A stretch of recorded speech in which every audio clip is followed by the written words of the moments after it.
শম্পা ঘোষের নাম হ্যাঁ, রয়েছে। তাতে কি একটু হয়েছে? দেখুন, এটা কি আপনার কি হয়েছে তাতে? আপনার ল মনে উইল হয় টেক হতে ইট ওন পারে? কোর্স। কে হতে পারে কে হতে পারে না, আইন তো চলছে সুপ্রিম কোর্ট হাইকোর্টে। Law will take it on course. Nirmal babu, principal Law will take it on course. Principal বলছেন, প্রিন্সিপাল কনফার্ম করেছেন এটা আপনারই পুত্রবধূ। আমি জানি না সেটা, আমার কথা হচ্ছে কি আত্মীয় স্বজন নিয়ে তোমরা আপনি দেখো, আমি দুর্নীতির তোমার সাথে কথা যুক্ত? আমি কি বলছি সেটা তোমাকে হ্যাঁ, বলুন। বলি, তুমি তো ডোন্ট, একটা কথা আছে না, বলুন।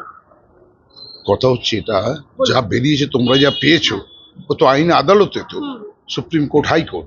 ল will take it on course. সত্য দুর্নীতি তাহলে কি সত্য হয়েছে? সত্য বেরোবে। প্রধান শিক্ষক আমাদের রিপাবলিক বাংলায় বলছেন যে হ্যাঁ সত্যি। Law will take it on course. সত্য বেরিয়ে যাবে। আমি বলতে পারবো না কিছু না দেখে, আমার কাছে তো কিছু আসেনি। আমার কাছে কোনো কাগজ নেই, আমার কাছে কোনো কাগজ নেই।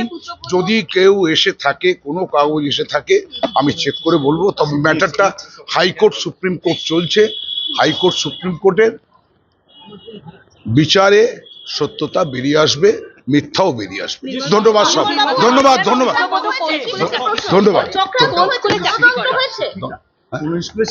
হ্যাঁ হ্যাঁ আমি কি নাম বেরিয়েছে কি বেরিয়েছে, শিক্ষিকা না হলে নাম বেরোলো কি করে? আমি তা বলতে পারবো না। এইটুকু হচ্ছে যে নাম যখন বেরিয়েছে শম্পা ঘোষের, আমি এইটুকু বলতে পারি সবটাই হাইকোর্ট সুপ্রিম কোর্টে চলছে। আইন আদালতে বিচার করে সত্য এবং মিথ্যা দুটোই বেরোবে। ধন্যবাদ ধন্যবাদ।